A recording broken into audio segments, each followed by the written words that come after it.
New details have emerged about the case of the Southport killer, Axel Rudakubana, who confessed to the brutal murders of 3 young girls at a dance class last July.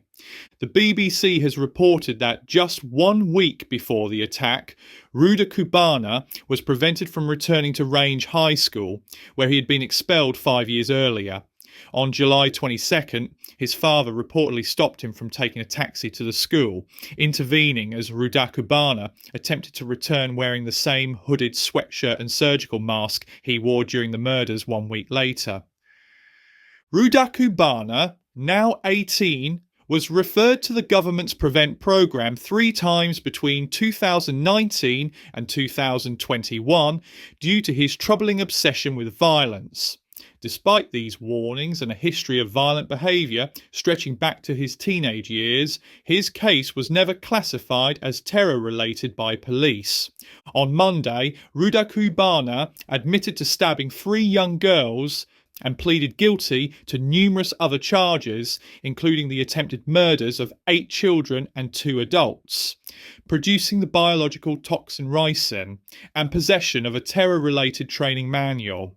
Prosecutors described him as a young man consumed by a sickening and sustained interest in death and violence, who showed no remorse for his actions. His volatile character and history of violent outbursts began during his time at Range High School. Former classmates recall his fascination with despotic figures like Genghis Khan and Adolf Hitler, as well as his troubling behaviour, which led to his expulsion in 2019 after a violent assault with a hockey stick. Following his exclusion, Rudakubana struggled to integrate into other schools, attending specialist institutions with little success.